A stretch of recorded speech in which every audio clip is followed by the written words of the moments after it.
Mesdames et messieurs, bonjour. Vous êtes sur l'élan africain et vous avez bien raison.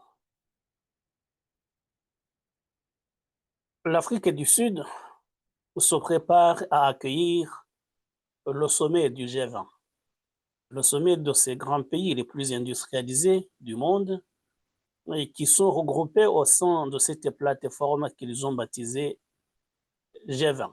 Ça veut dire grand et 20.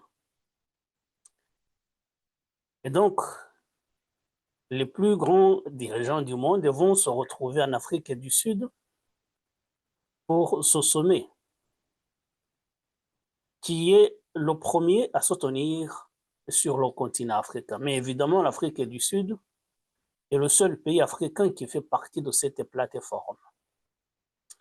Mais ce qui est à évoquer aujourd'hui, ce n'est pas tellement cette rencontre qui va avoir lieu à Johannesburg. Et ce qui est à souligner, c'est qu'il y a quelqu'un qui fait partie de ces grands du monde, d'ailleurs qui est peut-être le plus grand, puisqu'il est à la tête de la grande puissance, de la plus grande puissance du monde, et qui a décidé de boycotter cette rencontre. Il s'agit de Donald Trump. Donald Trump a indiqué qu'il ne participerait pas à ce sommet, que son administration n'enverrait aucun représentant pour reprendre part aux travaux, aux discussions du sommet du G20. Alors que normalement, dans les sommets des années passées, les États-Unis étaient bien représentés. C'est que donc le président américain n'est pas content du fait que ce soit l'Afrique du Sud qui organise cette rencontre. Vous savez, il y a déjà un temps, Donald Trump a reproché à l'Afrique du Sud de commettre un génocide contre les Blancs. Il reproche à l'administration sud-africaine de faire preuve de discrimination à l'égard de la minorité blanche. Ce qu'évidemment les autorités sud-africaines nient. Les autorités sud-africaines rejettent cette accusation, d'ailleurs qui ne tient pas debout. Et le président sud-africain, vous l'avez suivi également, a fait un déplacement remarqué au mois de mai dernier aux États-Unis, où il s'est entretenu avec le président Donald Trump.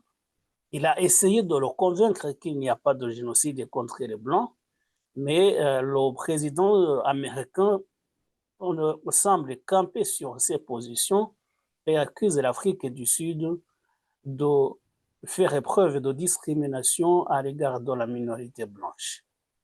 Une accusation grave, même si c'est sans fondement. Et donc, c'est pour cela qu'il a décidé que son pays ne sera pas représenté au sommet du G20 qui va se tenir samedi et dimanche à Johannesburg. Bien évidemment, quand on essaie d'y voir plus clair, on pense qu'il y a d'autres raisons. D'ailleurs, on peut essayer d'analyser et on verra que la question est plus globale qu'on le croit. Ce n'est pas tellement la discrimination qui serait pratiquée par l'administration sud-africaine à l'égard des Afrikaners, mais c'est que tout simplement l'Afrique du Sud a des positions qui ne sont pas celles des États-Unis. Je veux dire, sur la politique internationale, à commencer par ce qui se passe dans la bande de Gaza. Mais avant peut-être de revenir sur ce point précis de la bande de Gaza, il faudrait qu'on essaie de voir la réaction de l'Afrique du Sud quand les États-Unis ont décidé de ne pas participer au sommet du G20 de Johannesburg. Vous l'avez suivi.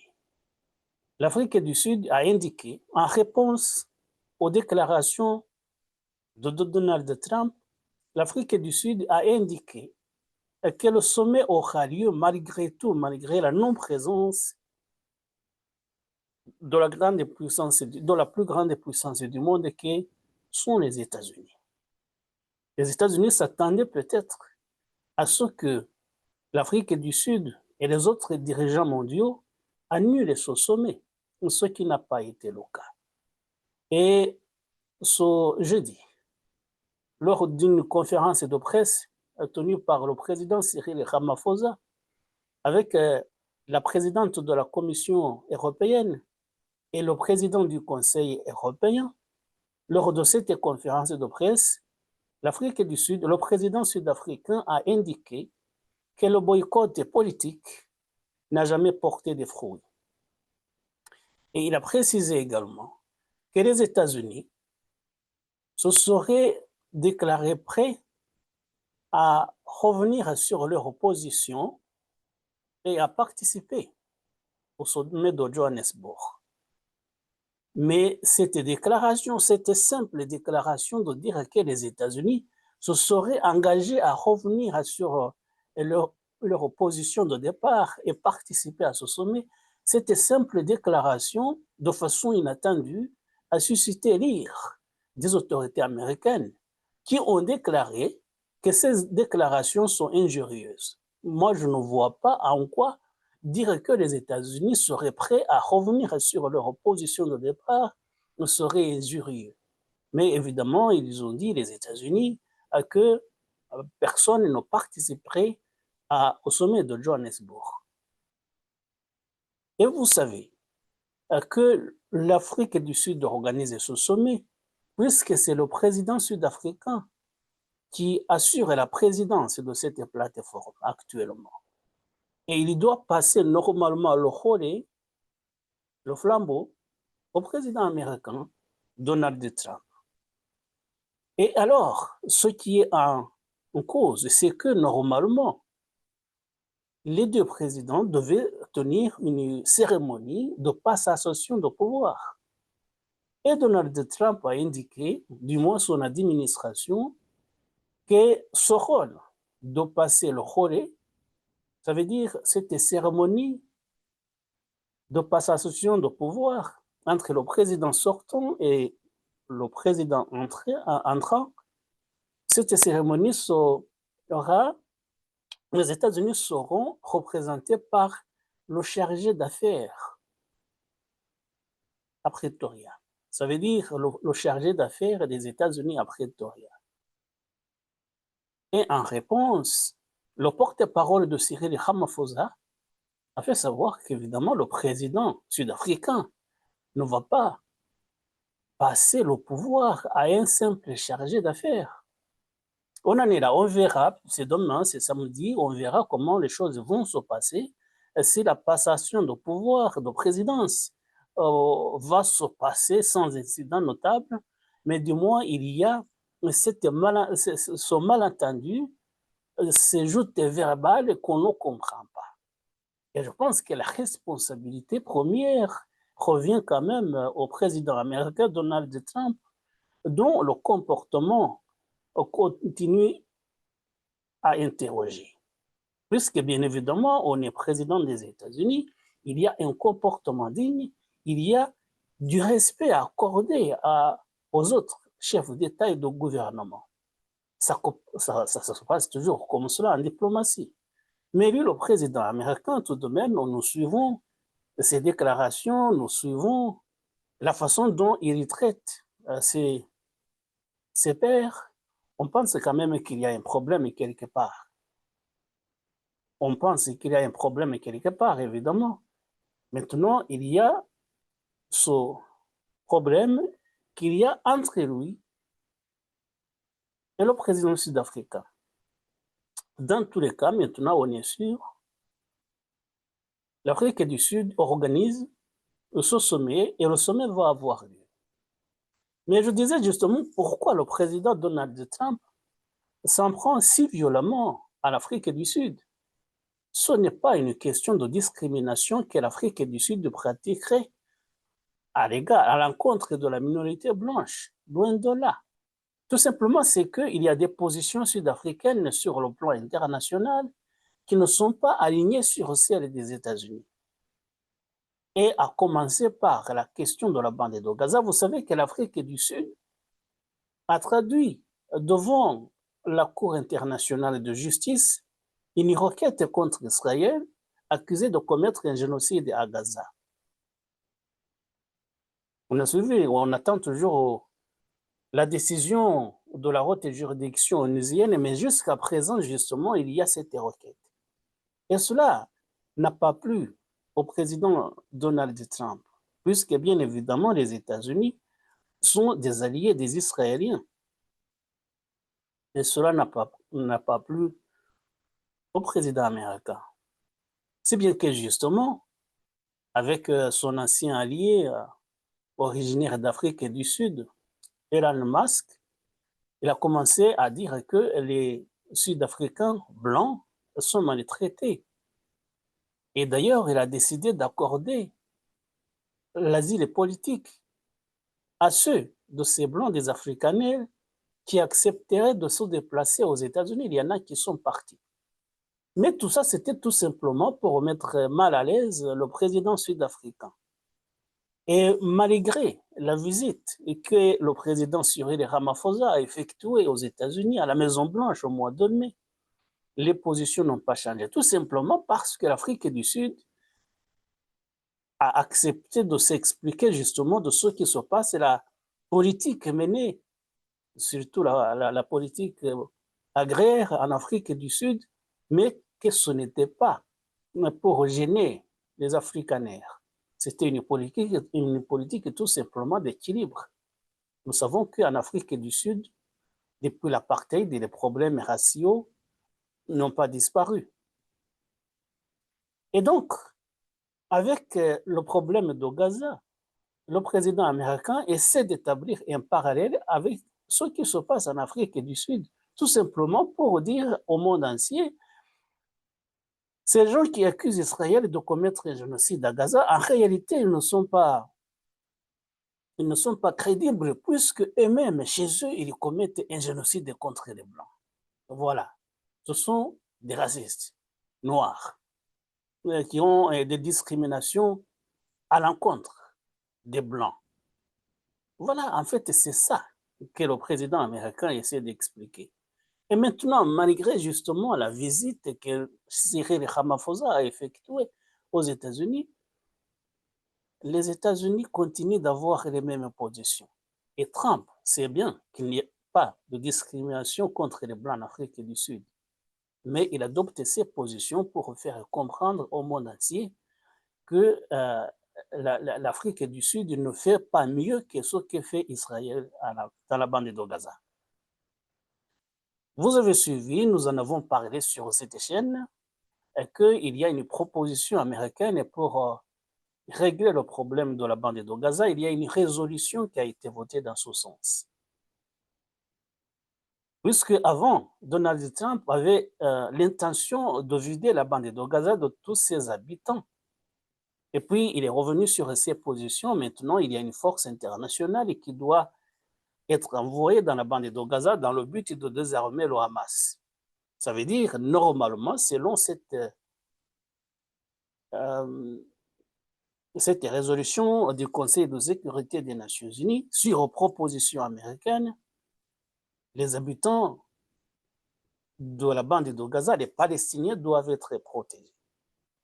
Et pourtant, nous avons appris cette semaine qu'il y a des vols charters qui sont affrétés avec à leur bord des Palestiniens qui sont envoyés dans d'autres pays, et notamment l'Afrique du Sud. Il y a à peu près 300 personnes qui ont atterri en Afrique du Sud. Et ceux qui font ça, justement, ce sont apparemment des organisations israéliennes qui affrètent ces vols et qui envoient des Palestiniens qui le veulent en Afrique du Sud. Pourquoi l'Afrique du Sud, justement? Sans un rapport avec les positions américaines, ça veut dire que les États-Unis ne sont pas loin de ce qui se passe. Parce que justement, lors du dernier vol qui a atterri à Johannesburg, on a compris qu'en réalité, ceux qui avaient affrété ce vol avaient l'intention de déstabiliser l'Afrique du Sud à la veille du sommet du G20 à Johannesburg. Et on a on a suivi les déclarations du ministre Ramola, le ministre sud-africain des Affaires étrangères, qui était vraiment gêné, qui disait que cela devait cesser. Ces vols envoyés comme cela, sans l'aval du pays d'accueil, devaient cesser. Et on comprend que ceux qui ont affrété ces vols, ceux qui ont envoyé ces avions, en réalité, même si peut-être des Palestiniens voulaient quitter cette zone de conflit pour se rendre ailleurs, on peut les comprendre eux, mais ceux qui les envoient, les responsables, ceux qui affrètent ces vols, ont d'autres intentions, et je pense sérieusement que les États-Unis ont un rôle là-dedans. C'est ce qui embête les autorités sud-africaines qui disent que ces vols ne doivent plus être tolérés. Parce que vous savez, cet avion, les passagers ont été accueillis, mais ils ont passé plus de 12 heures à l'aéroport, puisqu'ils n'étaient pas attendus. Donc, c'était tout simplement une sorte de déstabilisation que les gens, les Israéliens, en collaboration avec leurs alliés américains, ont voulu gêner les Sud-Africains à la veille de l'organisation du sommet du G20. Et voilà, donc, l'organisation, pardon, le G20, le sommet du G20 va avoir lieu. Certains dirigeants ont commencé à arriver en Afrique du Sud. On suivra ce qui va se passer, ce qui va se dire. C'est une grand-messe, c'est normalement habituel, on y est habitué. Mais il y a justement ce sujet qui gêne, que les États-Unis ont décidé de boycotter ce sommet pour gêner les Sud-Africains, mais il y a évidemment d'autres sujets aux alentours. Ça veut dire que les États-Unis gardent une dent contre l'Afrique du Sud. Mais l'Afrique du Sud, vous savez, c'est un pays qui n'oublie pas. C'est un pays qui décide d'avoir une ligne de conduite à suivre et qui ne dévie pas, quelles que soient les pressions. C'est pour cela que le président Cyril Ramaphosa disait hier que le boycott politique ne fonctionne jamais. Évidemment, ça a dû mettre en colère la Maison-Blanche. C'est pour cela que la porte-parole du président Donald Trump s'est montrée gênée, fâchée, et a dit que les déclarations de Cyril Ramaphosa étaient injurieuses, ce qui n'était pas le cas. Mais tout simplement, il y a ce conflit ouvert qui est en cours entre les États-Unis et l'Afrique du Sud, mais ce que disent les Américains n'est pas la véritable raison. La véritable raison se trouve ailleurs, c'est ce que nous sommes en train d'expliquer, mais on verra si les deux pays trouveront intérêt d'entente, puisque bien évidemment, il y a des intérêts des peuples. On n'a pas dit d'ailleurs, puisqu'on avait évoqué une autre fois, que parmi les pays que les États-Unis ont décidé de taxer le plus, ça veut dire les produits en provenance des pays, vous savez que le président Donald Trump a décidé d'augmenter les taxes douanières et l'Afrique du Sud a écopé de 30% des taxes douanières sur ses produits, sur ses exportations vers les États-Unis. Mais c'est tout simplement parce que les États-Unis ont un problème sérieux avec l'Afrique du Sud. Tout ça, il y a peut-être ce que nous sommes en train de dire maintenant, il y a d'autres raisons, mais la véritable raison, c'est que l'Afrique du Sud, qui est membre des BRICS, qui affiche une position très ferme contre les agissements d'Israël dans cette région, surtout dans la bande de Gaza, ça gêne énormément les États-Unis, qui comprennent que l'Afrique du Sud n'est pas sur la même longueur d'onde que la Maison-Blanche. Et cela justement pour des gens qui sont habitués à donner des directives au monde entier. Cela, bien entendu, est gênant. Voilà. Nous reviendrons certainement sur le sommet du G20 d'Afrique du Sud, puisque justement, il faudrait également qu'on parle sérieusement de ces organisations informelles comme le G20, comme le G7, qui décident de prendre des mesures, des décisions au nom du monde entier, alors que ce sont des organisations qui ne sont connues dans le cadre, ou qui ne sont pas connues dans le cadre du droit international. Il y a normalement des organisations bien connues comme les États, pardon, comme l'Organisation des Nations Unies, mais ces sommets justement du G20, du G7, ça gêne énormément et peut-être on aura l'occasion d'y revenir. On reviendra donc sur les décisions, les résolutions qui seront adoptées à l'occasion de ce sommet de Johannesburg. Mais pour l'instant, on voulait tout simplement parler de ce boycott des États-Unis qui ont décidé de ne pas participer au sommet de Johannesburg. Mesdames et messieurs, merci encore une fois de nous avoir prêté attention et à très bientôt pour d'autres sujets.